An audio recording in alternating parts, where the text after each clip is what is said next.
kaparusahan ang nararapat sa mga taong nakagawa sa atin ng kasalanan. Hindi ako titigil hanggat hindi ko napaparusahan ang babaeng yon. Magbabayad siya. Bibigyan ko siya ng alaala na kung makakayanan at mabubuhay siya, ay hindi niya makakalimutan. Toyang, huminahon ka nga! Hindi! Hindi ako hihinahon, Raul. Tingnan mong mabuti ang ating anak. Hindi ko maaatim na hindi siya ipaghiganti. Kagagawan niya ng asawa niyang higad. Lalagyan ko ng higad ang kanyang katawan. Tutal, kauri niya naman yon. Huwag ka mag-alala, anak ko. Pasasakitan ko ang mga taong gumawa nito sa'yo. Ibibigay ko ang parusa na hindi nila makakalimutan. Taon 1989, Mindanao. Isa ko sa mga nakasaksi sa kwento ng aking kaibigan na si Carlo. Nakita ko kung paano siya nasaktan at lumubog sa kanyang pighati na nararamdaman. Kabiguan para sa kanya ang ginawa ng kanyang asawa na ibinigay ni Carlo ang lahat sa kanya, magandang buhay, pagmamahal at katapatan. Masasabi kong ang napakapalad ng kanyang asawa dahil ang lalaking pinapangarap ng ibang babae na hindi mapalad sa asawa ay nasa kanya. Ngunit sinayang at sinaktan niya lamang yun. Nakilala ko si Carlo sa ibang bansa na bahagi pa rin naman ng Asya. Pareho kasi kaming nagtatrabaho sa isang restaurant at magkasama sa mga sideline kapag tapos na ang aming trabaho. Masasabi kong isang huwarang asawa at magiging haligi ng tahanan si Carlo sa edad na 28 ay masyado nang nahasa ang kanyang utak para makilala na ang totoong laban ng buhay. Aniya, nagtatrabaho siya ng mabuti para sa kanyang asawa at sa magiging anak nila pagdating ng araw.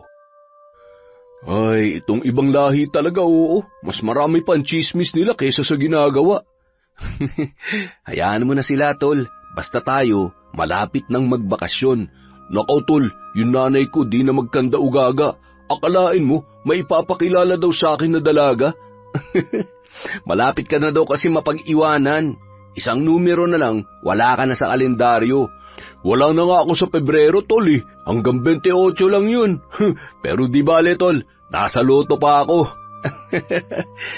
Pero, tol, sigurado ka ba na pupunta ka sa lugar namin? Oo naman, kaya nga mauna ako sa iyo magbakasyon para masulit ko ang pamilya ko. Basta, text mo ako pag nasa Pinas ka na, ha? Isa pa, ayaw ko pang mag-asawa kaya iiwasan ko yung irereto ni nanay. Nagtawanan na lamang kami nung mga oras na yon. Nalaman ko rin na hindi pa pala alam ng kanyang pamilya na siya ay uuwi na. Nais umano niyang sorpresahin sila. Gusto niya na makita kung may magbabago ba sa kanila. Masaya kaming umuwi sa inuupahan naming apartment. Isang kanto ang pagitan ng apartment ko sa apartment ni Carlo. Minsan ako ang pumupunta sa kanya, minsan siya naman ang dumadalaw sa akin. Hindi nagtagal, dumating na ang araw ng aking pag-uwi. Sinulit ko ang panahon sa aking pamilya. Masaya ko kasi naipagawa na nila ang bahay namin at ang sarili kong bahay kung sakaling bubukod na ako sa kanila. Napawi ang lahat ng pagod ko sa aking nakita at sana ganito rin ang makikita ni Carlo kapag umuwi na siya sa kanila. Nang sa gayon ay mapawi ang lahat ng kanyang hirap. Makalipas ang isang buwan, umuwi na rin si Carlo. Hinintay ko siya sa paliparan at doon na kami magkikita papunta sa kanila sa Mindanao. Noong una ay ayaw ng aking nanay pero sinabi ko sa kanya na gusto ko ring magliwaliw dahil sa ibang bansa wala kaming panahon para sa aming mga sarili.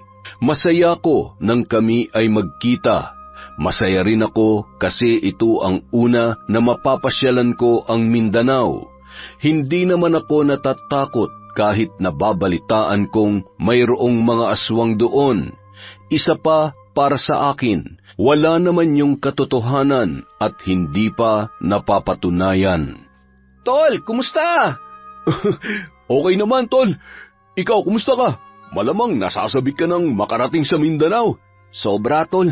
Sabik na talaga akong makita ang asawa ko. Nako, alam ko na yan. Tiyak na matinding bakbakan yan. Nagtawanan na lang kaming dalawa hanggang sa dumating na ang oras ng aming pag-alis. Halos nasa 2 oras kaming nasa Himpapawid.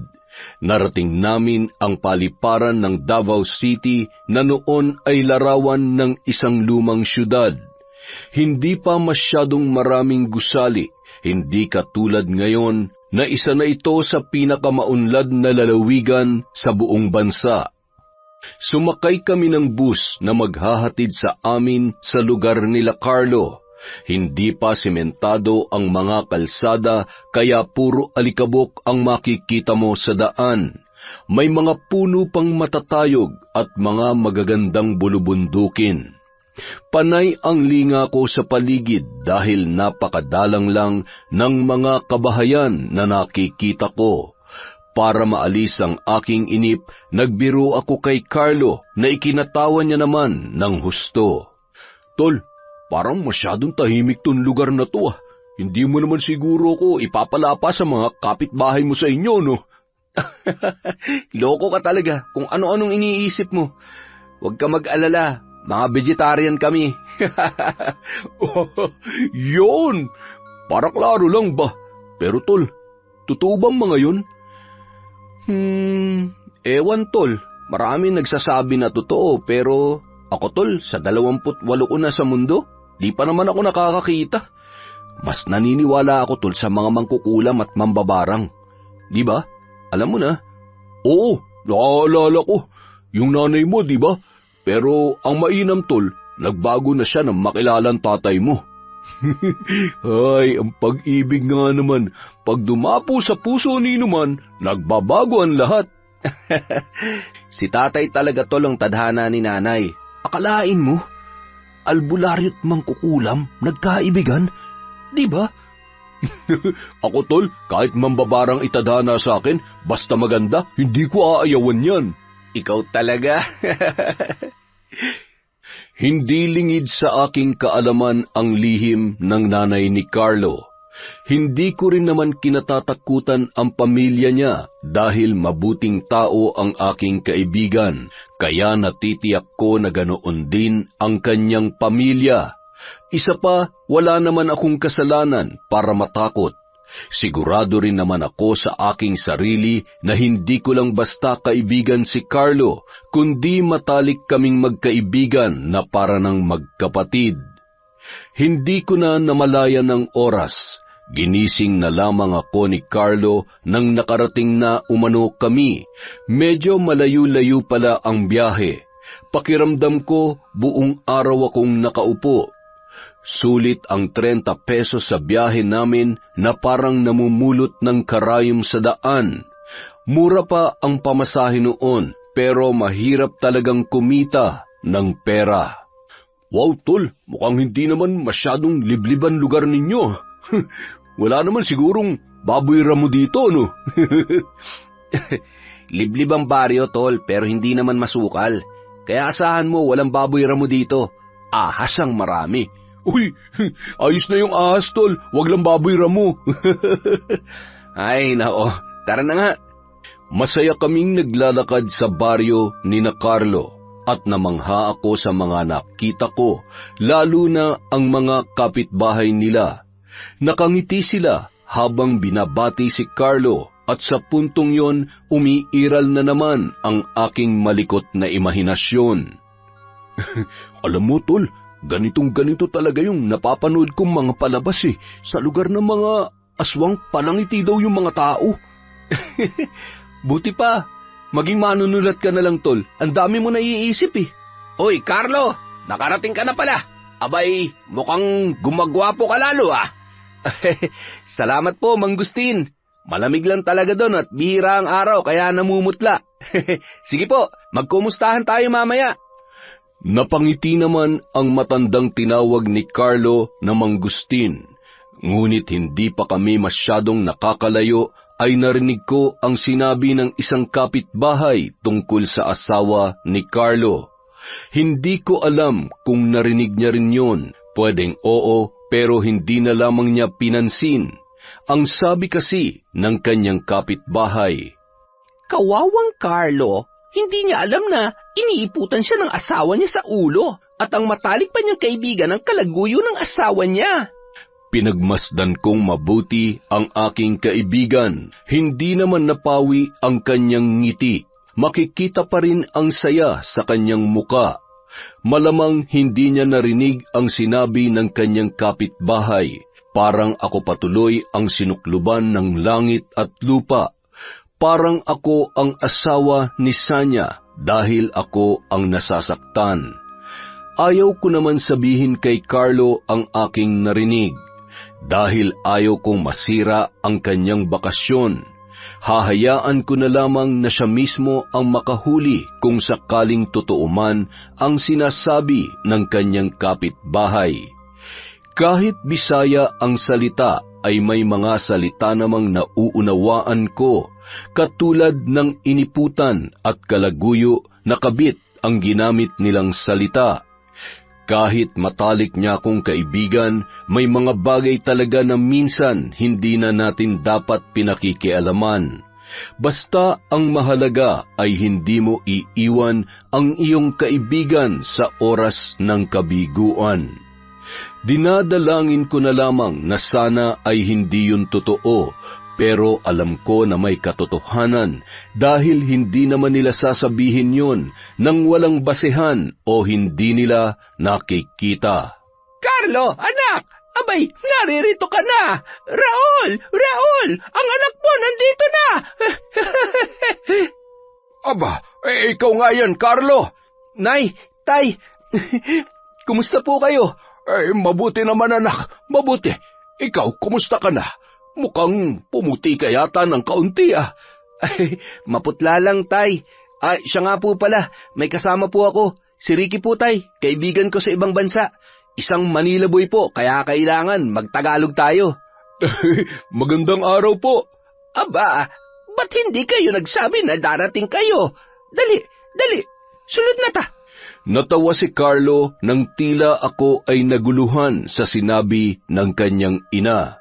Bisaya ang pangunahing salita dito sa Mindanao, ngunit hindi naman ako nahirapan dahil sila ang nag-a-adjust para sa akin. Sa totoo lang, mababait ang mga tao dito. Maalaga sila sa kanilang bisita at tinitiyak nila na hindi ka maiilang. Sabi ni nanay, pasok na daw tayo. Ang sulod sa Tagalog ay pasok o pumasok. Balang araw, matututunan ko rin yung salitang yan. Mukhang kakaiba kasi at nakakaaliw. Nako, lalo na pag nagbiro kami, sasakitan tiyan mo sa kakatawa. At pumasok na kami sa loob ng kanilang bahay. Masasabi ko na maganda ang kanilang tahanan, na ayon sa tatay ni Carlo ay mula umano yon sa pinaghirapan ng kanilang anak. Dito nila ibinuhos ang perang ipinapadala sa kanila ni Carlo. Si Sanya naman umano ay dun sa kabilang bayan nagpatayo ng bahay para malapit sa paaralan. At kung magkakaanak sila ni Carlo ay hindi na yon mahihirapan pa sa pagpasok. Hindi pa po alam ni Sanya na nandito na ako. Nadadalaw niyo po ba siya sa bayan? Hindi pa kami nagagawi sa bahay ninyo buhat nung lumipat siya. Naging abala rin kasi kami dito. Pero madalas siyang nagagawi dito para dalhan kami ng mga gulay, karne at isda. Sigurado magugulat si Sanya, tol, kapag nakita ka. Maganda rin siguro yung naipatayo niyang bahay para sa inyo. Sana nga, tol. Mamaya pupuntahan natin siya sa bayan. Napatango na lamang ako, pero sa totoo lang, may bahagi sa loob-loob ko na nagigilty ako dahil sa aking narinig. Ngunit ayaw ko naman yung sabihin sa aking kaibigan, dahil sabi ko nga, may mga bagay na hindi na dapat pinakikialaman. Ilang sandali pa, naghanda na si Nanay Toyang ng pananghalian. Pagkatapos kumain, ay pinaplano naming pumunta sa bayan para sorpresahin ang asawa ni Carlo. Napagpasyahan namin na dito ko mananatili sa kanilang bahay na para sa akin ay mas ayos, mas tahimik kasi rito kumpara sa bayan. Nang matapos kaming mananghalian ay umalis na kami para puntahan ang kanyang asawa. Bahagya pang nakipag-usap si Carlo sa mga kapitbahay nila at ako ay kanyang ipinakilala. Ang iba ay namamanghang makita ko. Noon kasi kapag may mga dayo sa lugar, lalo na Tagalog o English o kahit ibang salita ay namamangha sila. Ang ganda na ng bayan ah. Ang laki na talaga ng ipinagbago rito. Dati hindi ganito to eh. Matagal na ba pre yung 3 taon? Bata ka pa pala tol nung ikasal. Bilib din ako sa iyo ah. Ang bata mo nag-asawa. Ganito talaga sa probinsya tol. Ang babata pa nag-aasawa na, lalo na kapag ganitong lugar. Pero di naman ako nagsisisi tol. Kasi mahal ko naman yung pinakasalan ko. Tama ka tol. Baka kung may malaman kang katotohanan, baka pagsisihan mo na. Ano? Teka, ayos ka lang ba? Kanina pa ako nagsasalita, parang wala ka sa sarili ah. Ay, pasensya na tol. Ano nga yung sinasabi mo? Yan, kasi wala ka sa sarili mo. Ano bang iniisip mo? Wala tol. Naiisip ko lang na kung nag-asawa din ako katulad mo sa murang edad, ano kaya ang buhay ko ngayon? Siguro, hindi tayo nagkakilala sa abroad. Di rin, tol. Tadhana talaga na magkakilala tayo. Natatawa kaming dalawa nang sabihin ni Carlo na nandito na kami sa kanilang bahay. Maganda naman ang kanilang tahanan. Halatang maayos na naipundar ni Sanya ang kanilang naipon.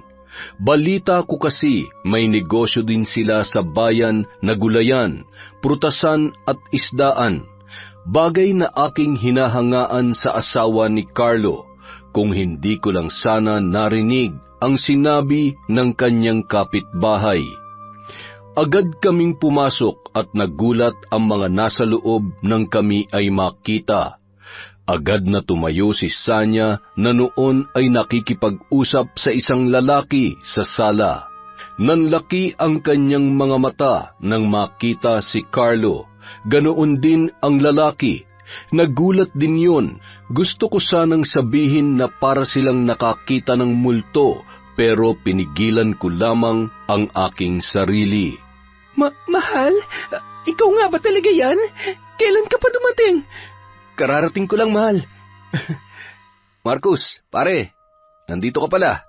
Napatingin ako sa lalaking nagngangalang Marcus. Ito kaya ang sinasabing matalik na kaibigan ni Carlo. May kaibigan bang inaahas ang asawa ng kanyang kaibigan? Kung totoo ngang may relasyon sila, ibig sabihin, totoo rin na may ahas dito sa kanilang lugar. Oo pre. May pinaayos kasi si Sanya. Pinaayos ko mahal kay Marcus yung tubo ng lababo natin. Mabuti na lang wala siyang pasok ngayon kaya nakisuyo na ako. Kumusta ka na nga pala pre? Kaibigan mo? Napatingin naman sa akin si Sanya. Sakalang din niya napansin na may kasama pala ang kanyang asawa. Hindi ko alam pero iba talaga ang aking kutob. Pakiramdam ko merong namamagitan sa kanilang dalawa. Ayaw kong isipin na kakatapos lang nilang gumawa ng milagro dahil pawis na pawis pa ang lalaki. Oo, kaibigan ko siya sa ibang bansa at taga Maynila siya kaya hindi siya masyado nakakaintindi ng salita natin. Kung magtatagal ka dito, tiyak, maiintindihan mo rin ang Bisaya. Plastic naman nito, sarap bangasan eh. Naku, malaman ko lang na totoong balita, babasagin ko yung pagmumukha mong ahas ka. Oo nga, sabi pa naman ni Carlo na mas nakakatuwa magbiruhang Bisaya. Totoo yan. Pre, dahil nandito ka na, mag-inuman na tayo. Magpapakuha ako ng lambanog, ha? Umiinom ka ba ng lambanog, pre? Prayin mo yung mukha mo. Black eye ang kita dyan eh. Di ko pa nasubukan. Mamaya subukan natin. Napangiti naman siya at tumango, saka sinabing kukuha siya ng lambanog at babalik. Iniligpit niya ang bag na dala niya, na tila wala naman akong nakita na kagamitan sa pag-aayos ng tubo ng lababo. Nasa kanila ni Sanya ang mga mata ko dahil nais kong makumpirma ang bagay na kutob ko. Yumakap siya kay Carlo at nagpaalam. Kinamayan din niya ako at pagkuway nagpaalam kay Sanya. Hindi nga ako nagkakamali, mayroong namamagitan sa kanila dahil sa paraan ng kanilang tinginan. Makikita sa mata ng lalaki ang matinding pait at selos, habang tila nalulungkot naman si Sanya. Mahal, bakit hindi ka nagsabing darating ka? Di sana nakapaghanda ako ng pananghalian natin. Hindi tuloy ako nakapagluto. Gusto ko kasi talagang sorpresahin ka, mahal. At isa pa, nagtanghalian na kami sa bahay. Kaya ayos lang kami. Hindi bale, ipaghahanda ko na lamang kayo ng masarap na hapunan at masarap na pulutan para naman may laman ng tiyan nyo kapag magiinuman na kayo. Salamat, mahal, ha? Kinagabihan, bumalik nga si Marcus kasama ang ilan sa kanilang mga kaibigan. Ipinakilala naman nila ako sa mga yun. Nagsimula ang aming inuman at masaya naman kaming nagkakausap. Ganun pa man, pasimple akong napapatingin kay Marcus na panay ang lingon sa loob ng bahay ni na Carlo. Hindi ako nagpapahalata. Napatingin ako sa mga kasama ko, lahat sila halos ay lasing na. Ako kasi hindi talaga madaling malasing. Malakas ang tolerance ko pagdating sa alkohol kahit na anong alak pa yan. Napatingin ako kay Carlo na lasing na rin. Nagtaka ko dahil hindi naman madaling malasing ang aking kaibigan. Napaisip ako na sa lambanog lang pala siya matutumba. Nasa ganoon akong pag-iisip nang makita kong tumayo si Marcus at nagpaalam para umihi. Tumango lang ako, ngunit hindi niya alam, palihim ko siyang sinundan. Sa likod ako dumaan kung nasaan ang kusina ni Sanya. Anong ginagawa mo dito? Baka mahuli ka ni Carlo. Huwag ka mag-alala, mahal ko. Lasing na ang asawa mo. Hayaan mo na ako. Ngayong nandito na yan, hindi na natin magagawa yung gusto natin. Huwag dito. Baka bigla may pumasok. Dito na lang tayo para makita mo kung may papasok. Dali na. Sabik na ako sa iyo eh. Umalis ako bigla dahil hindi ko na nakayanang makita ang panglolokong ginagawa nila sa aking kaibigan. Hindi ko alam kung paano sasabihin kay Carlo ang aking nakita. Baka hindi siya maniwala sa akin. Kailangan kong gumawa ng magandang plano na magpapalantad sa kanilang ginagawa. Bumalik ako sa aming pwesto at nagkunwaring umiinom. Nakita kong bumalik na rin si Marcus at makikita ang maaliwalas nitong muka. Tapos na ba? Nakaraos ka na? Ha? Anong ibig mong sabihin, pre? Baka kalimutin ka ba? Sabi mo kanina, ihing-ihi ka na. Di nakaraos ka na. Magana ba pakiramdam mo? Oo. Ganito kasi talaga ako kapag umiinom eh. Palagi ako naiihi. Sayang yung iniinom mo, iihi mo lang. Mukhang tayong dalawa na lang ang magtutuloy nitong inuman ah. Inom pa na marami ka pang maiihi. Natawa siya sa aking sinabi. Hindi ko alam kung nahuhulaan niya ang ibig kong sabihin. Pinigilan ko ang inis sa kanya. Balak ko na sana siyang lasunin ng gabing yon. Nagtimpi lamang ako at pinakalma ang aking sarili. Hindi nagtagal, nagpaalam na rin sila ng kanyang mga kaibigan. Dinala ko naman si Carlo sa loob ng bahay. Nang makapasok kami, ay agad naman akong tinulungan ni Sanya na maipasok sa kanilang silid si Carlo. Kinabukasan, umuwi muna ako sa bahay nila Carlo sa bukid. Alam ko na ang daan papunta sa kanila, kaya mag-isa na lamang ako. Tulog pa si Carlo. Pinataob siya ng lambanog. Hindi mo mapapataob sa mga whiskey at beer, pero napataob ng lambanog. Hindi niya tuloy nakita ang pagtataksil ng kanyang asawa at ang pang-aahas sa kanya ng matalik niyang kaibigan. Para sa akin, walang totoong kaibigan na gagawin ang ganung bagay sa kanyang itinuturing na para ng kapatid. Oh, anak Ricky, mag-isa ka lang ba? Opo, Nay. Lalasing po kagabi si Carlo kaya tulog pa siya nung umalis ako. Nagkape ka na ba? Hindi pa nga, Tay. Bumili ako ng pandesal para dito na magkape. Ay, tamang-tama ang dating mo. Magkakape pa lamang kami ni Tatay Raul nyo. Ako nang bahala magtimpla, ha? Masaya kaming nagkakape hanggang sa nagpaalam si Nanay Toyang na magluluto na ng agahan. Kami naman ni Tatay Raul ay abala sa pagpapakain ng kanyang mga alagang hayop. Marami kasi talaga silang mga alaga. Nang matapos naming pakainin yon, naupo ako sa lilim ng puno kung saan kami nagkakape. Hindi ko namalayan ang paglapit ni Tatay Raul dahil sa napakalalim ng aking iniisip. Anak, mukhang malalim ang iniisip mo, ha? Tay, tila may bumabagabag sa'yo. Ano ba ang problema mo? Nababagot ka na ba rito? O namimiss mo na ang pamilya mo?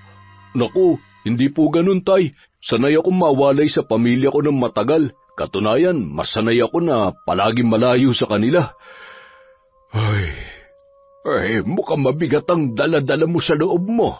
Masyadong malalim ang pagbuntong hininga mo. Maaari kang magbahagi sa akin.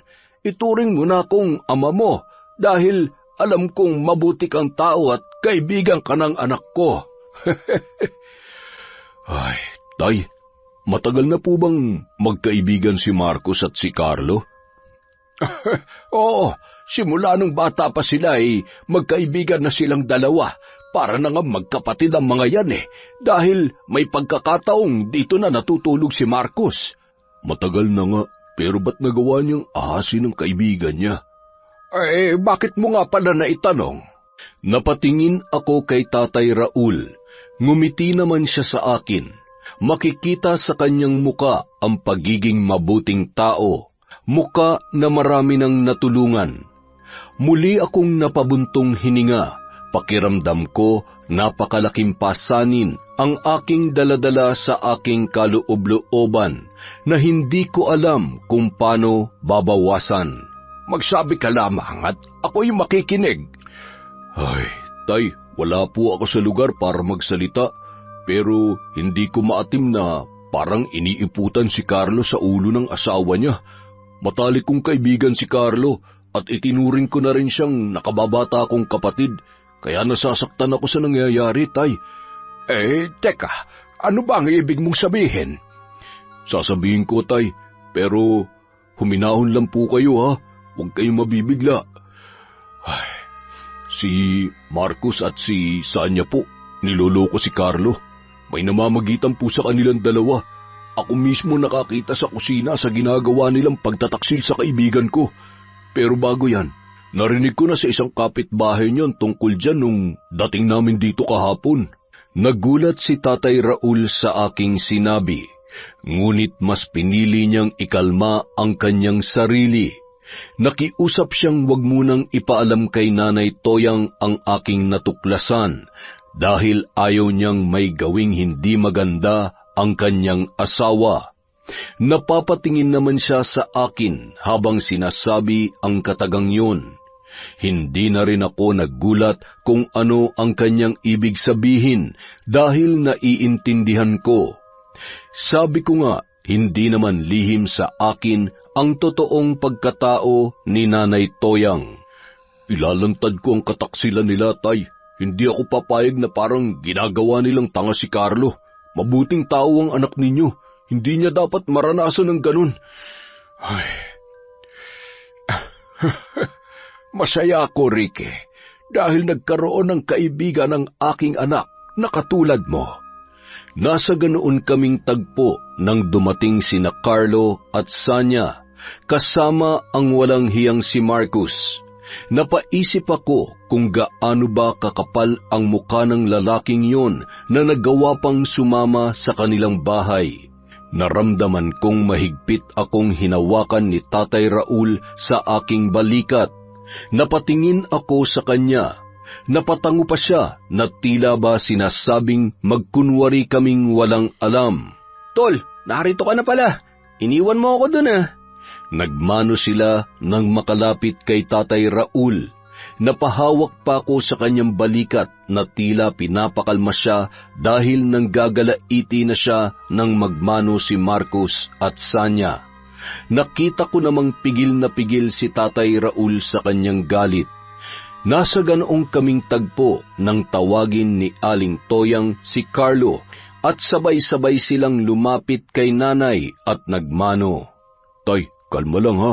Akala ko ba huwag tayong magpapahalata? Parang mauuna ka pang manuntok eh. Kalma lang, Tay. Relax ka lang. Ay, alam ko na ang pakiramdam mo, anak. Talaga namang nakakapanggigil nga pala. Iba pala kapag kaharap mo na sila. Oo nga, Tay. Basta huminahon ka lang. May lalantad din natin yan. Sabay pa kaming napatingin kay Nanay Toyang nang tinawag niya kami para mag-agahan. Napatango pa kami ni Tatay sa isa't isa at sabay na pumasok sa loob ng bahay. Naabutan pa naming dalawa na nakaupo na ang tatlo kasama si Nanay Toyang. Halina kayo't mag-almusal na tayo.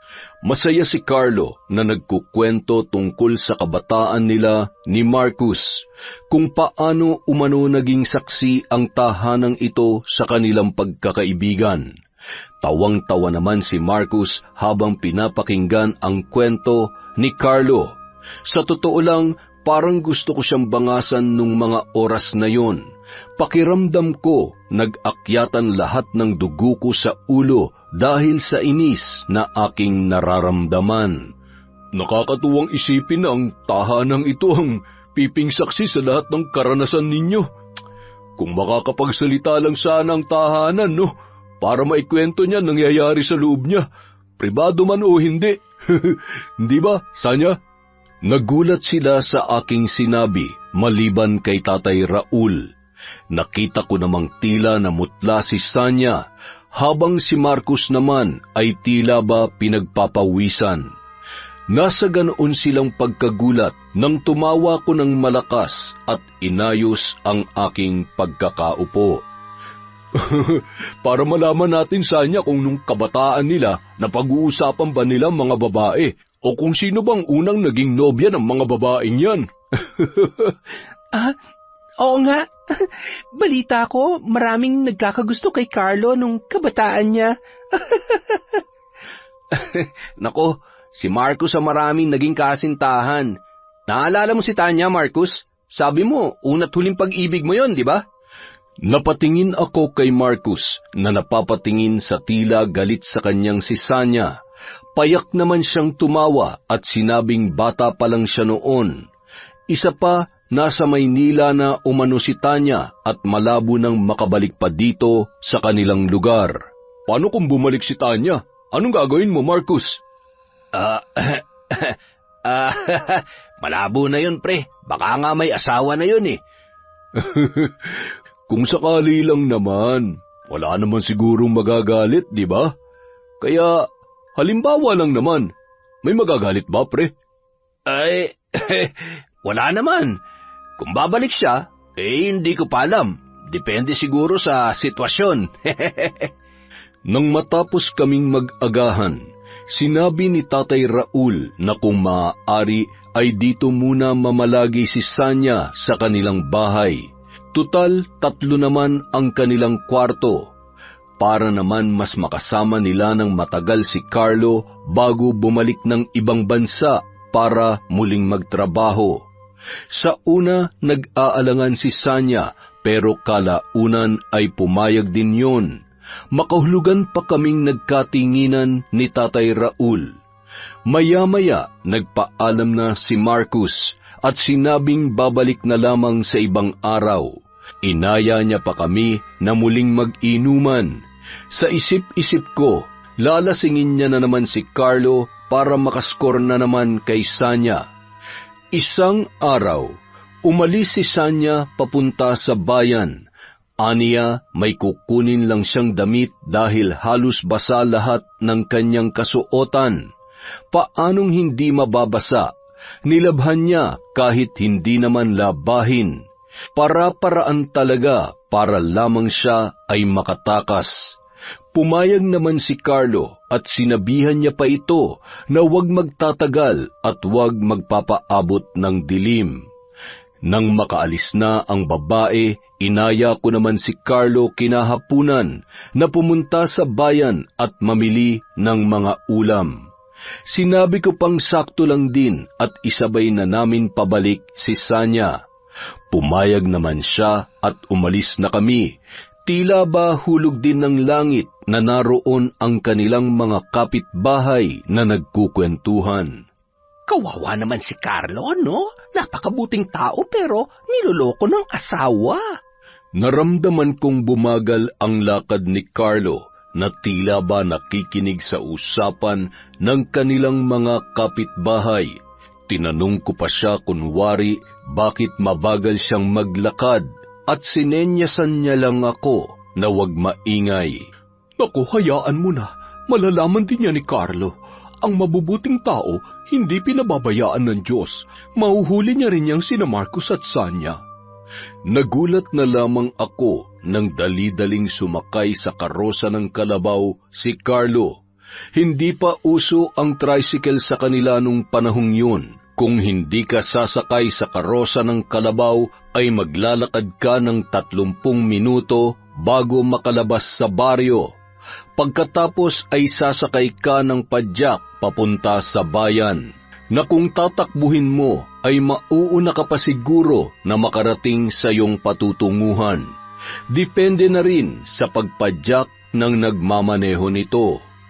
Pagdating namin sa bahay ni Sanya ay mas tumindi pa ang usap-usapan na kung si Carlo umano ang kanyang asawa ay kaano-ano naman nito si Marcus na siyang pinakikilala ni Sanya na kanyang kinakasama.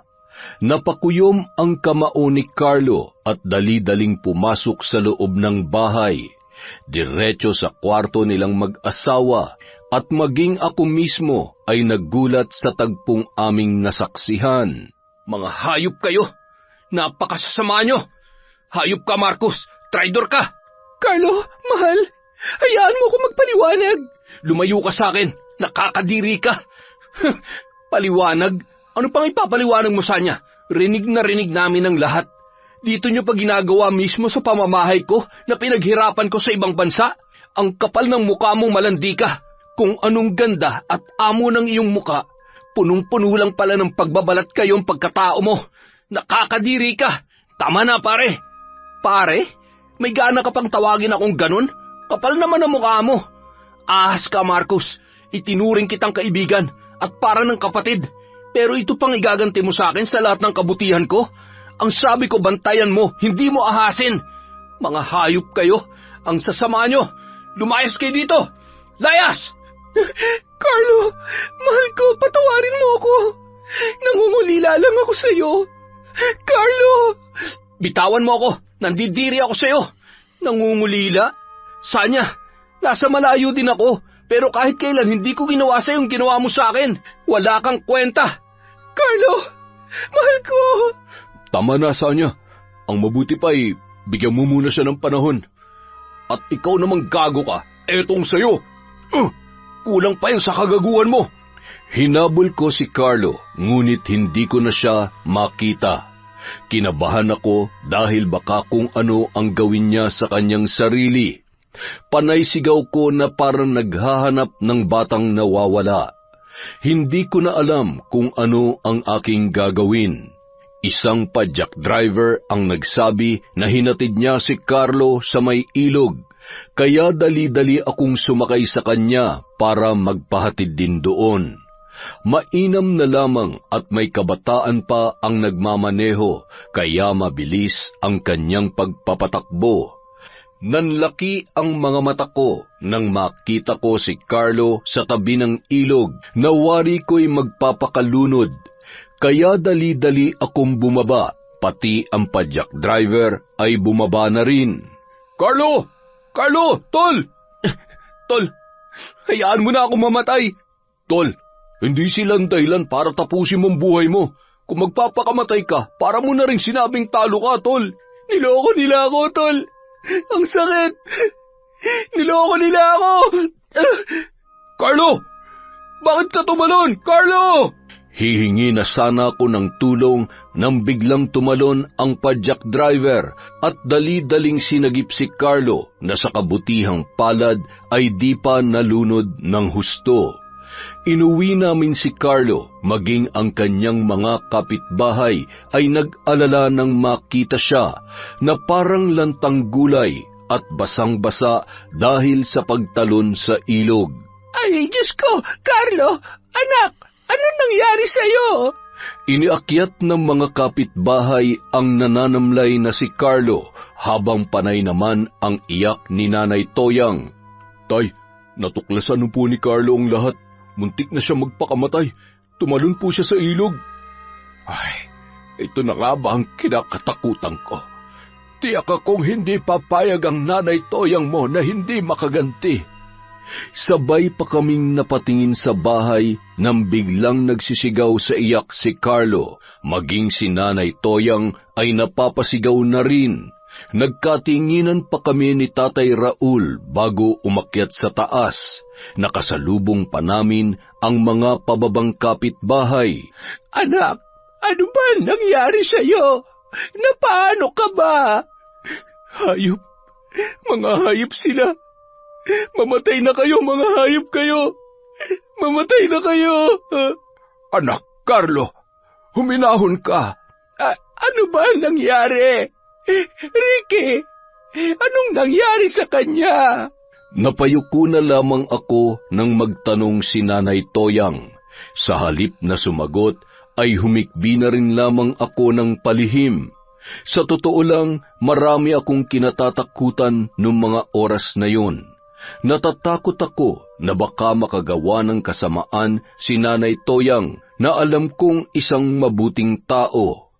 Alam ko kasi, maliban sa kwento ni Carlo, ang mga kapitbahay din ang nagpapatunay na isa siyang mabuting tao sa kabila ng pagkakaroon niya ng itim na kapangyarihan. Ayon sa kanila, wala pa namang sinasaktan si Nanay Toyang sa kanyang mga kapitbahay.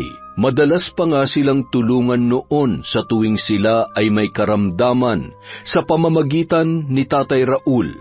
Nagtutulungan sila na manggamot ng mga taong kinulam ng kapwa mangkukulam at mambabarang ni Nanay Toyang.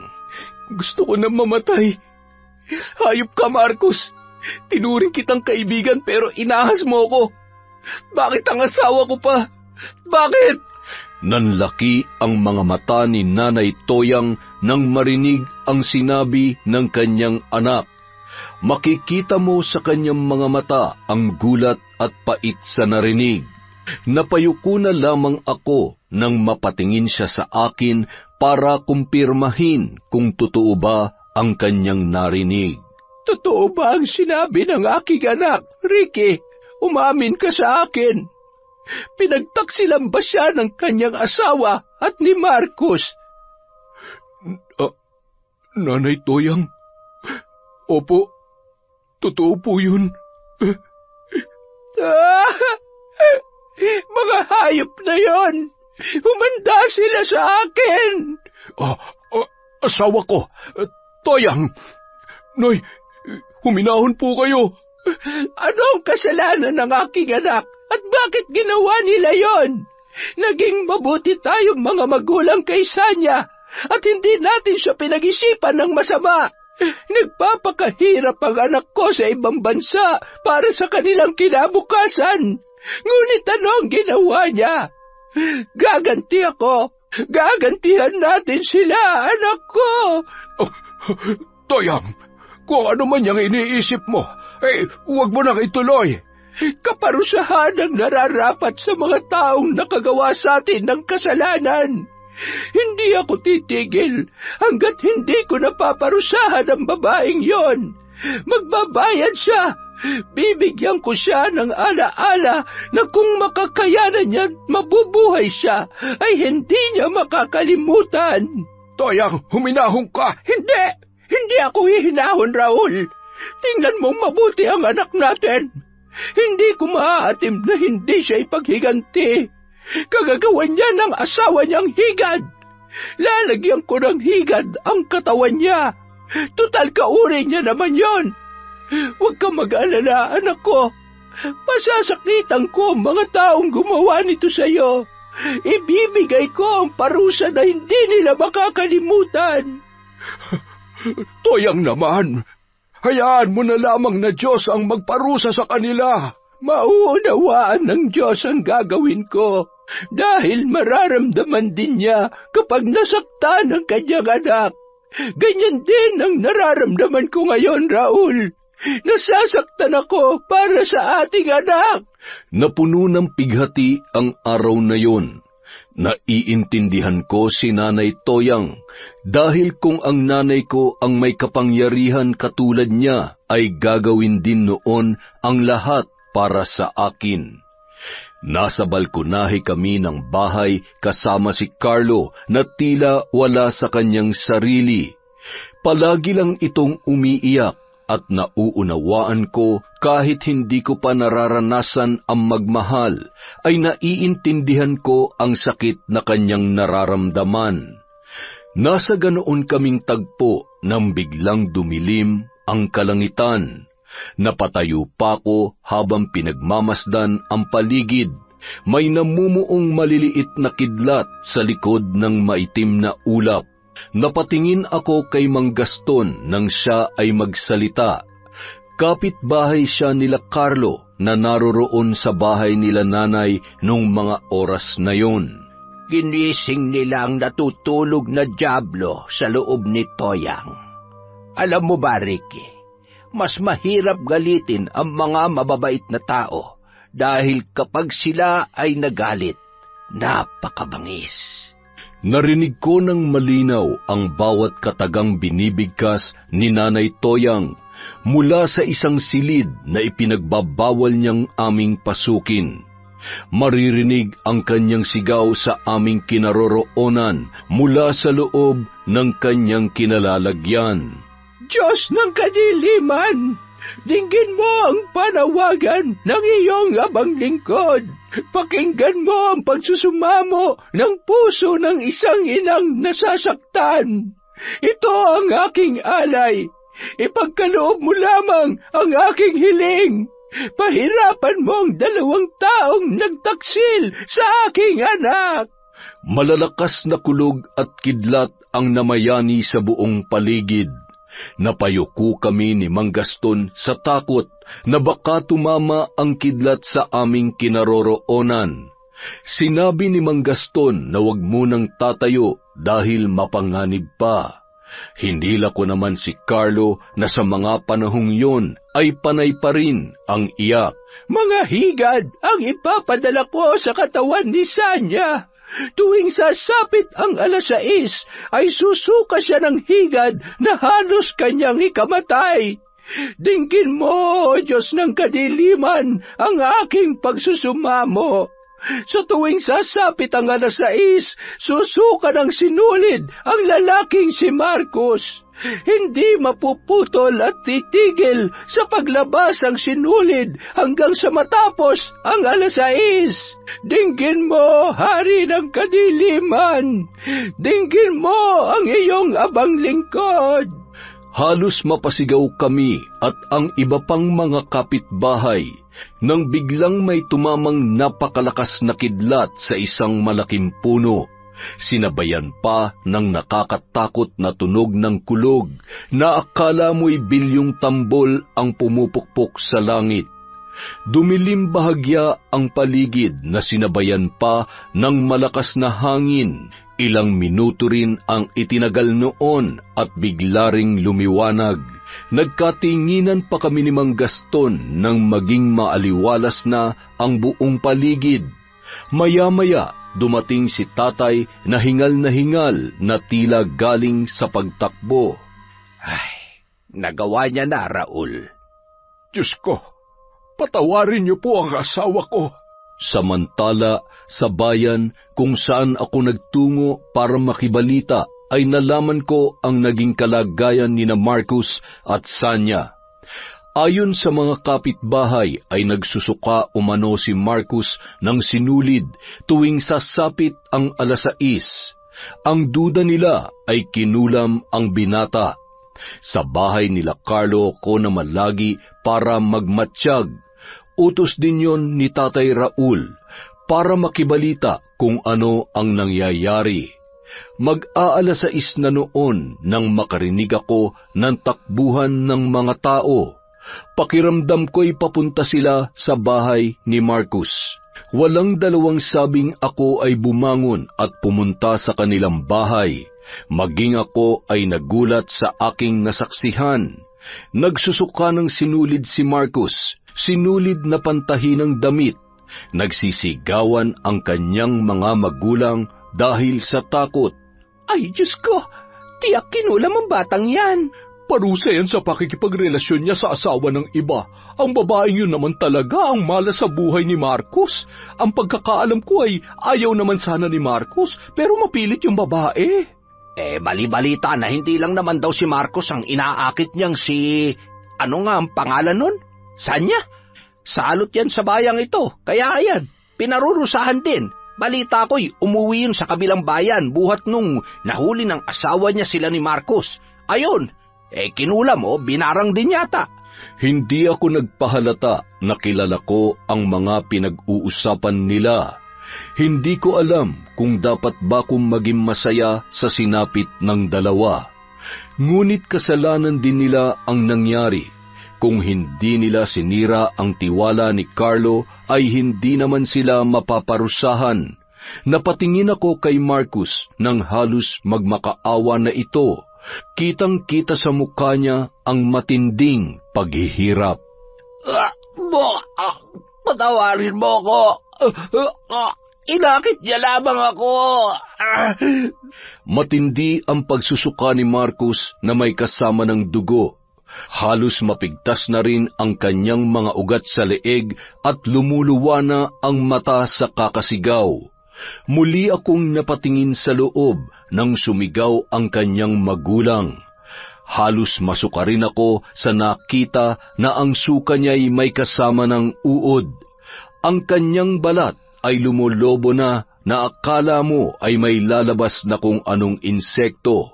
Pumuputok yon na tila tinutusok ng karayom at naglalabasan buhat doon ang maliliit na ipis. Ay, Diyos ko!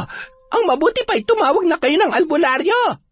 May isang dalaga ang tumatakbo at sinabing may albularyo daw sa bahay ni Sanya. Maaari nilang dalhin si Marcos doon. Dali-dali namang binuhat si Marcos ng kanyang mga kapitbahay. Ngunit halos masuka sila nang buhatin nila ito. Puro sugat na ang katawan ng binata at malansa ang amoy. Samahan pa ng mga uod at ipis na lumalabas sa kanyang katawan. Buhay pa ang lalaki pero siya ay inuuod na.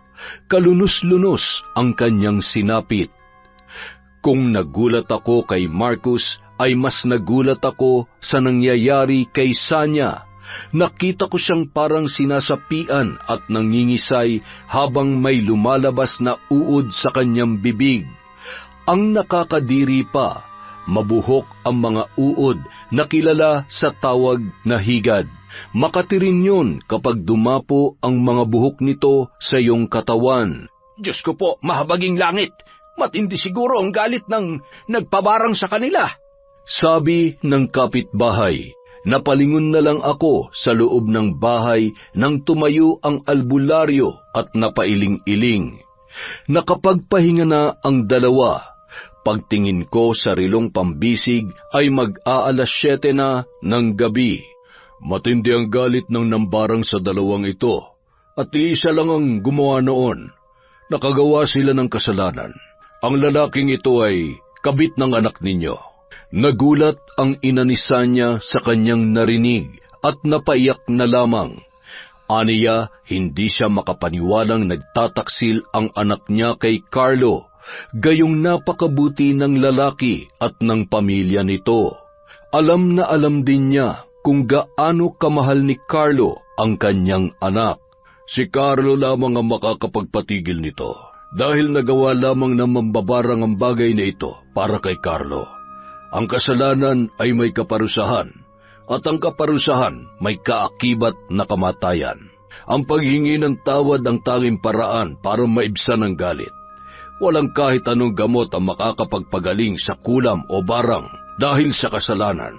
Ang sumpa na dahil sa inggit ng ibang tao, madaling gamutin.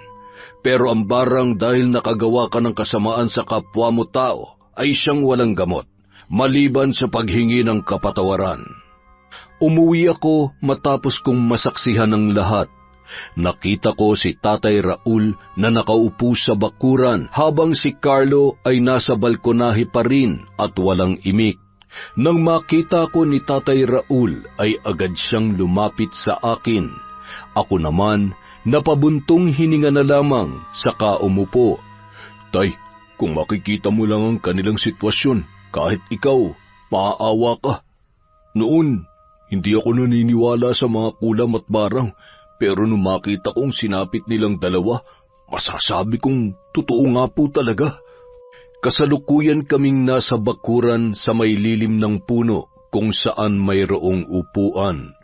Maririnig mo ang tunog ng mga kuliglig na sumasabay sa simoy ng hanging panggabi. Nakatingin ako sa silid ni Carlo kung saan maririnig ang kanyang pag-iyak. Nararamdaman ko ang sakit na kanyang dinaranas nung mga panahong yun. Ang barang na dulot ng kasalanan, anak, ay mahirap gamutin, lalo na kung ang pinasakitan mo ay isang mabuting tao. Yan din po ang sabi ng albularyo. Kapatawaran lamang ang natatanging paraan. Ay, nako, Ricky, naway huwag magbago ang pagtingin mo sa iyong nanay Toyang. Mabuti siyang tao, mapagmahal na asawa at ina. Nagawa niya lamang ito sapagkat mahal na mahal niya si Carlo. Nag-iisa lamang namin siyang anak. Tay, nasa ibang bansa pa lang kami ni Carlo. Alam ko na mabuting tao si nanay. Kayong dalawa, nakikita ko ang kabutihan ninyong dalawa kay Carlo. Naging madamdamin ang usapan namin ni Tatay Raul. Nagpasalamat siya sa akin sapagkat nauunawaan ko si Nanay Toyang. Paano ko ba huhusgahan ang isang ina na ginawa lamang ang bagay na yun para sa kanyang pinakamamahal na anak? Kinabukasan, muli akong nagtungo sa bayan para magmatsyag, at habang tumatagal, lalong nagiging kalunos-lunos ang sinasapit ng dalawa. Ayon sa ibang kapitbahay, mas matindi pa ang nangyari kay Sanya sapagkat ang mga higad ay lumalabas na sa kanyang pribadong katawan. Tila nanginig ako sa aking narinig, lalo na kung paano nila ilarawan ang impit na sigaw ng dalawa dahil sa sakit. Umuwi ako at naabutan ko si Carlo sa hardin. Nagpapahangin doon ang aking kaibigan. Napangiti siya nang ako ay makita, at ganoon din ang aking itinugon sa kanya.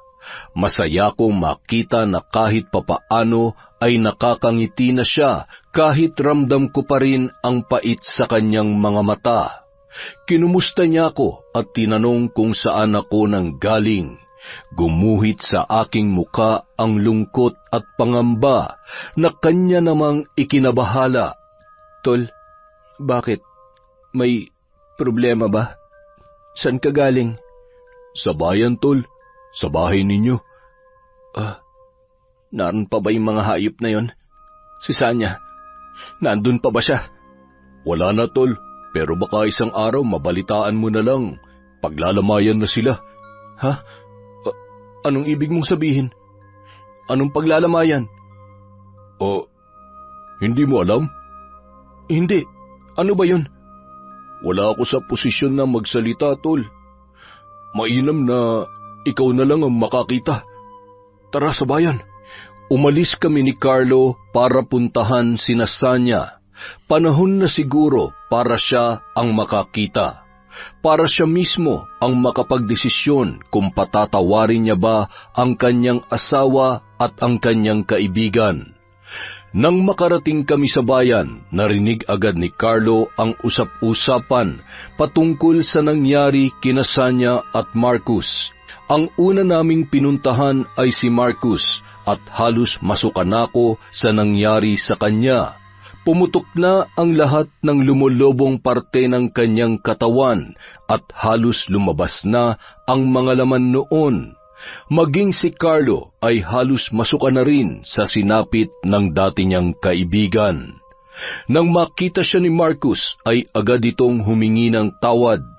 Kahit hindi pa makapagsalitang masyado dahil sa mga sugat sa kanyang katawan, ay nagawa niya pa ring manikluhod sa kanyang dating kaibigan. Karma mo yan. Sa pang-aahas mo sa akin, kulang pa yun sa sakit na nararamdaman ko. Mas matatanggap ko kung ibang taong gumawa sa akin nun. Ang hindi ko matanggap, ikaw ang gumawa. Pagdusahan mo yan. Carlo, tol, wala na bang puwang sa puso mong pagpapatawad? Nagsisisi na siya. At ayon sa mga kapitbahay dito, hindi lang si Marcus ang inakit ng asawa mo. Marami sila. Si Marcus lang ang tanging naabutan mo. Hindi sana siya pumatol, tol. Dahil alam niyang asawa ko yun. Karma niya yun. Dahil makasalanan sila. Hindi lang yun basta karma, tol. Binarang sila. Ha? Anong ibig mong sabihin? Bago mo alamin, puntahan mo muna si Sanya. Baka sakaling kahit nakagawa sila ng kasalanan sa iyo magawa mo pa rin patawarin. Nagtungo kami sa bahay ni Sanya. Nang makita si Carlo ng pamilya ng kanyang asawa ay halos gumapang ang mga ito papalapit sa kanya at humingi ng tawad. Ang ina nito na wari ko'y nasa 61 ay gumagapang papalapit sa kanya at nagmamakaawa. Nangayayat na ito sapagkat hindi na makatulog kakabantay sa kanyang anak. Sinabi ng matanda na alam niyang may kasalanan ang kanyang anak, ngunit sana ay kahabagan pa rin ni Carlo ang kanyang asawa. Nang pumasok kami ay hindi na nagtagal sa loob ang aking kaibigan. Nakita niya ang kalunos-lunos na sinapit ng dati niyang asawa. Ang mga higad at uod ay lumalabas sa lahat ng parte ng kanyang katawan, maliban sa mata.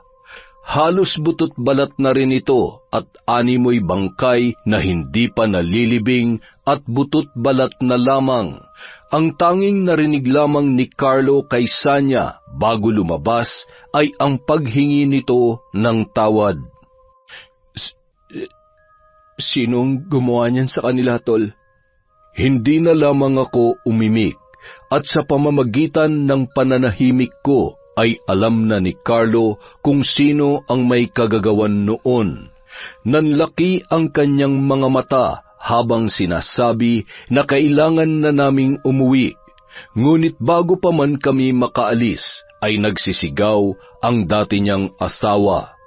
Pumasok kami at halos pinagsisihan ko kung bakit ako sumama. Hindi ko talaga makakalimutan ang nangyari kung paano halos napupunit na ang balat ng babae na tila hinihila nito. At kapag nahati ang balat ay may lalabas na mga insekto sa kanyang katawan. Tumakbo si Carlo at sumunod naman ako. Alam ko na kung saan siya pupunta. Pagdating namin sa kanilang bahay ay nagsisigaw siya na tinatawag ang pangalan ng kanyang ina. Nagtataka naman sila Mang Gaston na sumunod. Nakatayo kami sa ibaba habang si Carlo ay pumasok sa loob ng kanilang tahanan. Si Tatay Raul naman na galing sa gubat para maghanap ng halamang gamot ay nagulat kung bakit nag-uumpukan kami sa loob ng kanilang bakuran. Magtatanong pa sana siya nang marinig ang boses ni Carlo mula sa itaas. Nay, ba't mo namang ginawa yun? Alam kong kayong gumawa nun sa kanila. Dahil sinaktan ka nila. Sinaktan nila ang kaisa-isa kong anak. Nay, oo, sinaktan nila ako, pero hindi ko hiniling nagantihan mo sila. Kung makikita mo lang ang sitwasyon nila ngayon, hindi mo gugustuhin na mangyari sa akin yun, Nay. Nakikiusap ako. Bawiin mo na ang sumpa mo. Pakiusap, Nay. Ganun na lamang ba kadali sa'yo para sabihin yan? Ha, anak? Hindi mo alam kung saan ang pinaghuhugutan ko ng galit dahil hindi ka pa naging isang magulang. Kapag magulang ka na, ay mauunawaan mo ang lahat. Nay, huwag mo nang ilubog ang sarili mo sa kasamaan. Darating ang panahon, iiwan niyo rin ako. Nanaisin mo ba na habang buhay akong usigin ang konsensya ko dahil ako ang dahilan kung bakit niyo nagawa yun? Nay, nasaktan lang ako. Pero hindi ako namatay. Babangon din ako, Nay. Mahirap pero kayang-kaya ko to. Pagdating ng araw, tatawanan ko na lamang ang sakit na nararamdaman ko ngayon. Pero ang pamilya ng binarang ninyo, hindi nila makakalimutan kung ano ang nangyari sa kanilang mga anak. Yan ang mabuti. Ang magdusa sila dahil sa kalokohan ng kanilang mga anak. Nay, ano ka ba? Wala ba kayong takot sa Diyos? Dahil sa galit binabalot na ng kasamaan ng puso ninyo. Kayo pa ba nanay ko? Parang hindi na. Nay, nakalimutan niyo na ba? Nasa kabila ng pang-aasar sa akin noon na anak ako ng mambabarang, si Marcos lang ang tanging tao na hindi natatakot sa inyo. Isa siya sa nakikipagbasag ulo para lang ipagtanggol ako sa mga kalaro namin noon. Oo, nagalit ako sa kanya dahil sa nangyari. Pero hindi ko hinangad na mangyari sa kanyang bagay na yon, Nay. Ang taong unti-unti mong pinapatay dahil sa galit mo. Ang taong minsan nakipagpatayan para maipagtanggol ako sa mga taong hinuhusgahan ako. Kaya kahit gaano kalaki ang pagkakasala niya sa akin, hindi ko hihilingin kailanman na tapusin ang buhay niya. Narinig kong umiyak noon si Nanay Toyang. Kaya umakyat kaagad si Tatay Raul para tingnan ang kanyang mag-ina. Bawiin niyo na ang sumpa, Nay. Kung gusto niyo pa akong makita. Anak, alisin niyo na yung itinanim niyo sa kanilang katawan. Pakiusap. Hindi kayo mapapatawad ng Diyos sa ginagawa ninyo, Nay. Kaya kung hindi niyo yun aalisin, isipin niyo na lamang na kasama nila akong mamamatay dahil hindi na ako magpapakita pa dito kahit kailan. Carlo, anak. Anak, Carlo! Hindi na sila nilingon ni Carlo at dali-dali itong bumaba. Hinawakan ko pa siya sa braso para pigilan. Para sa akin, nanay pa rin niya si Nanay Toyang at masasaktan ito sa kanyang gagawin. Tol, wag naman ganito. Tol, ito lang ang tanging paraan na naiisip ko para lumambot ang nanay ko. Magtiwala ka sa akin. Carlo, anak ko! Carlo! Nauunawaan ko ang gustong ipahiwatig ni Carlo noong mga oras na yon. Marahil sa ganitong paraan niya mapapakalma ang kanyang ina. Alam niya kasi napipiliin siya ni Nanay Toyang kaya ganun na lang ang kanyang kondisyon. Para sa akin, matalinong hakbang at malakas ang kutob ko na mas pipiliin ni Nanay Toyang si Carlo. Toyang, pakinggan mo ang anak natin. Mas gugustuhin ko pang mamatay na lamang kesa hindi siya makita. Pakiusap asawa ko. Nay, alam ninyo, sa ibang bansa pa lang alam ko na kayo'y mambabarang. Walang nililihim sa akin si Carlo, ngunit ang pagiging mambabarang niyo ay hindi naging dahilan para layuan ko siya. Kasi alam kong mabuti kayong mga magulang dahil nakikita ko ang kabutihan niyo kay Carlo. Toyang, patawarin mo na sina Marcos at Sanya dahil natitiyak kong napatawad na sila ng anak mo. Kung hindi pa niya napapatawad ang dalawa, hindi niya gagawin ang makiusap na alisin mo na ang sumpa sa kanila. Nay, tanggalin niyo na po ang sumpa. Si Carlo na lamang po ang isipin ninyo. Oo nga naman, Toyang. Katulad ng pagpapatawad ko sa iyo noon nang malaman kong si Raul ang mahal mo. Napatingin kami kay Mang Gustin nang marinig namin ang kanyang sinabi. Napakamot na lamang sa ulo ang matanda at sinabing kalimutan na lamang namin ang aming mga narinig. Asawa ko, pakiusap, alisin mo na sa kanila ang sumpa.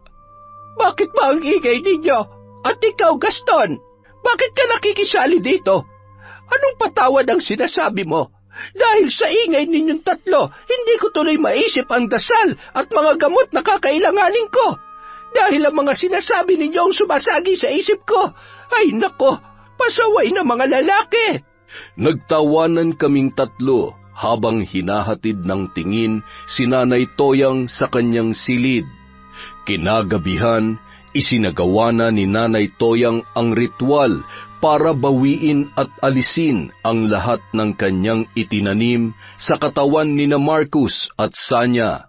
Kami lang ni Mang Gaston ang naiwan sa kubo habang si Tatay Raul ay nagpunta sa bayan para gamutin si Marcos at ang kanyang kaibigang albularyo naman ang gagamot kay Sanya. Mahaba ang naging ritual ng mambabarang. May pagkakataon na nahihirapan si Nanay Toyang sa pag-aalis ng mga itinanim niya dahil sa kanyang mga salaguron. Ang ibang salaguron ay ayaw pumayag na bawiin ni Nanay Toyang ang sumpa, pero may bahagi naman ng kanyang mutya ang pumayag. Nakita ko kung paano nilabanan ni Nanay Toyang ang lakas ng kanyang sariling kapangyarihan. May pagkakataon na napapaubo siya ng dugo, bagay na aking ikinabahala. Nay, ayos lang po ba kayo? Huwag ka mag-alala. Ayos lamang ako, Ricky. Normal lamang ito kapag binabawi ang itinanim na sumpa. Sige na, mapanganib para sa'yo kapag narito ka. Lumabas ka muna. Bumaba akong muli at nagpatuloy si Nanay Toyang sa kanyang ginagawa.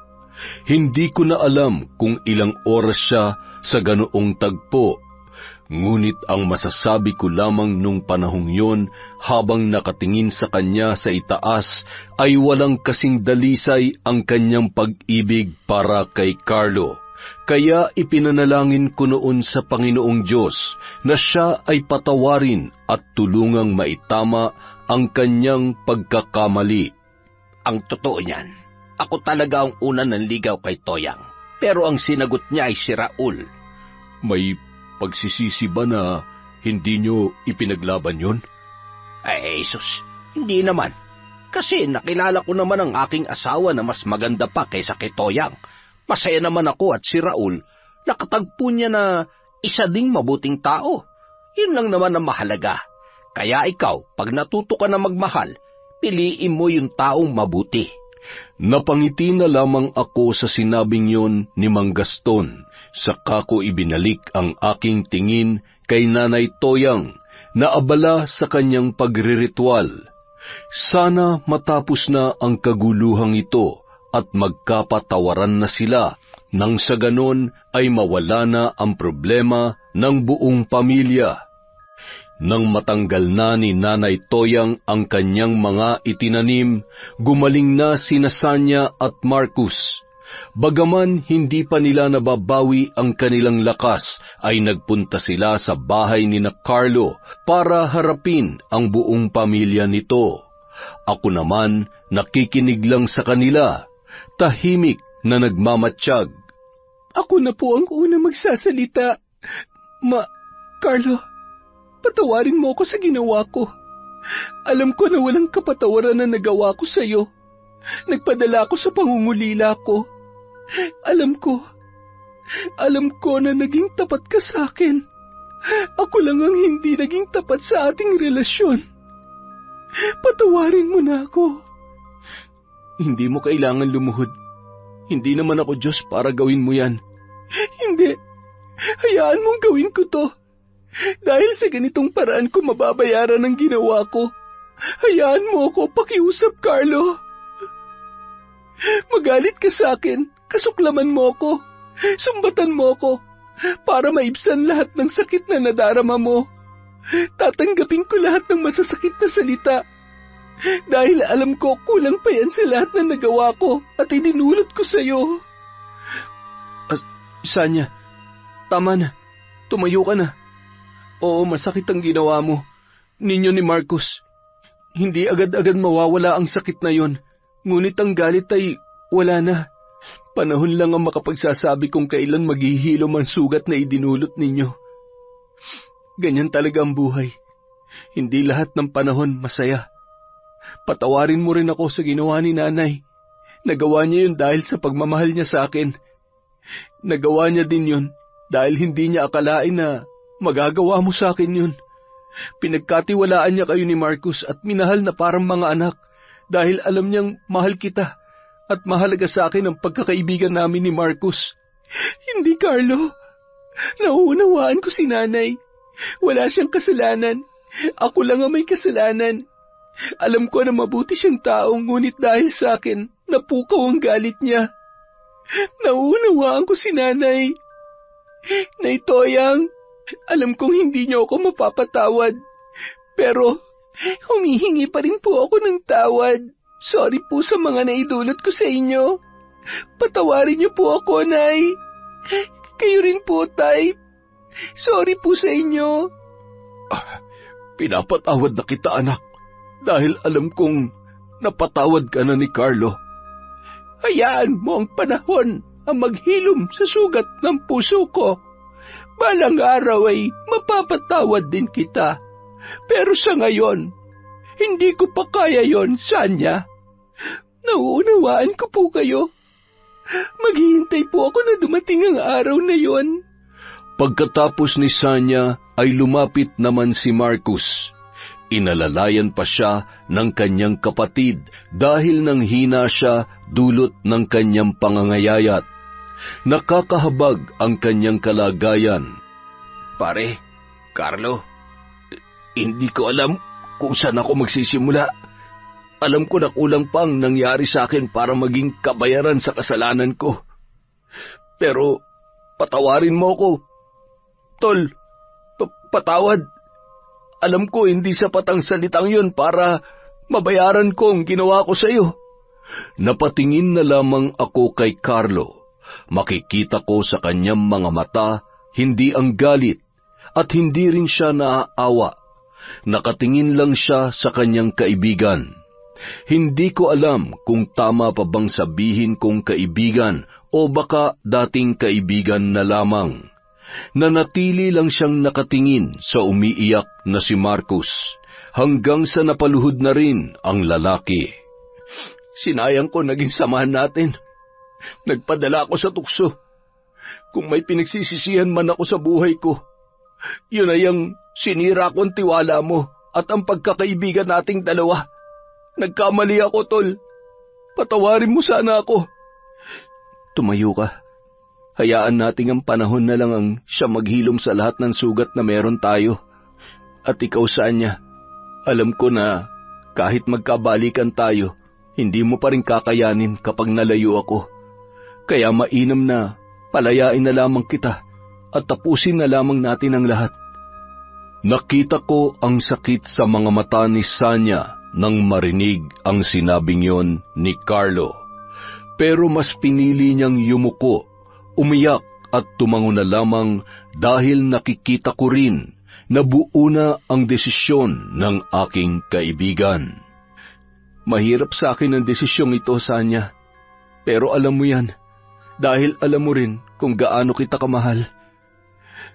Panahon na para mahalin ko rin ang sarili ko. Magpagaling ka, ibalik mo ang iyong lakas at magsimula ka muli. Kung mahal mo si Marcos, sana'y siya na ang huli. Maging tapat ka sa kanya, dahil kahit hindi siya naging tapat sa pagkakaibigan namin, naging tapat siya sa pagmamahal niya sa iyo. Ako, magsisimula akong muli at babangon muli. Babalik ako sa ibang bansa at doon ko bubuuin ang aking sarili. Pero Carlo, kasal tayo sa mata ng... Hindi, Sanya. Pag-iipunan ko ang pagpapawalang bisa sa kasal natin. Nang sa ganun, pareho na tayong maging malaya. Ilang sandali pa, tumayo na si Carlo at umalis. Kami naman ni Nanay Toyang ay sumunod na lamang sa kanya. Alam kong mahirap para kay Carlo ang lahat. Mahirap dahil ipinaubaya niya ang alam niyang mahalaga sa kanya. Walang iba kundi si Sanya. Walang araw noon na hindi niya ikinukwento sa akin ang kanyang kasintahan. Halos buong araw na lamang si Sanya ang laman ng aming usapan. Kaya alam ko kung gaano niya ito kamahal at kung gaano kahalaga para sa kanya. Pagdating namin sa bahay ay nag-usap kami nila Nanay Toyang. Isang madamdaming pag-uusap na hanggang sa kasalukuyan ay aking naaalala. Mga alaala na hindi ko makakalimutan dahil nakita ko kung gaano nila kamahal ang isa't isa. Anak, patawarin mo sana si Nanay. Hindi ko sinasadya na magawa ang bagay na yon. Mahal na mahal kita dahil ikaw ang nag-iisa naming anak at ikaw ang pinakamahalagang regalo na natanggap ko. Dahil sa iyo, nalaman ko ang tunay na kaligayahan at kahulugan ng buhay. Binigyan mo ng kulay, kayo ng tatay mo ang dating malungkot at madilim kong mundo. Patawarin mo sana ako. Patawarin mo si Nanay. Alam ko, Nay, na nagawa mo lamang yon dahil sa pagmamahal niyo sa akin. Nauunawaan ko po kayo. Dahil bata pa lang ako, alam ko na kung gaano niyo ako kamahal. Patawarin niyo ako, Nay. Dahil sa akin nakagawa kayo ng kasalanan na hindi niyo dapat ginawa. Mahal na mahal ko po kayo ni Tatay. Mahal na mahal ka rin namin, anak. Baka naman gusto niyo akong isali dyan. Nandito rin po ako. O siya, halika na nga.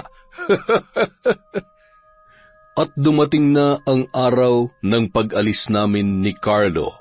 Malungkot man, ngunit nangako kaming magbabakasyon ulit. Naging madamdamin ang aming pag-alis at maging ako ay naging malungkot din. Napamahal na rin kasi sa akin sina Nanay Toyang at Tatay Raul, maging ang mga mababait nilang kapitbahay na medyo may kakatihan ang dila. Dahil sa lugar na ito, natuto ako sa maraming bagay. Makalipas ang 1 taon, ibinigay na lamang ni Carlo ang bahay niya sa bayan kina Sanya at Marcos. Tuluyan na rin nilang napatawad ang isa't isa at tuluyan ng kinalimutan ang mga bagay na hindi na dapat alalahanin pa. Ilang taon pa ang lumipas hanggang sa napawalang bisa na ang kasal ni Sanya at Carlo, at sa puntong ito ay may bagong pag-ibig na rin ang aking kaibigan. Walang iba kundi ang aking kapatid. Alam ko na magiging masaya rin sila at maging ako dahil bayaw ko na si Carlo na alam kong tapat kung magmahal. At lalo kaming naging masaya nung magkaroon na sila ng anak. Umuwi kami ng Pinas para magbakasyon at masayang-masaya ang aming mga magulang dahil sa bagong dating na pamilya. Taon 2004 at 2,000 na maalam na sa mundo sina Nanay Toyang at Tatay Raul. Pero nagpatuloy pa rin ang buhay namin at naging masaya sa ibang bansa. Yon, isa na naman pong magandang kwento mula sa Kwentong Enteng. Dahil dyan, meron na naman tayong shout out. Simulan po natin kina Maria Grace at Roberto Grefalja. Hi po kay Lady Dam. Hello kay Susan Oberascher from Austria. Kay Sol Digman. Kay Vicky Yabut. Hi kay Willie Galvez. Hi po kay Aris Acero. Shout out kay Ana Maria Lanza. Kay Mami H7W. Kay John Chris from Pangasinan. Shout out po kay Liza Manalo, kay Leonora Atienza, kay Dion Holter, kay Virginia Pontillas, kay Marites Nalika. Hi kay Mary Jane Katil, kay Monica Nieves and family, kay Michi Ito from Yokohama, Japan, kay Mila Muldes from Bulacan, kay Heart Jacqueline TV.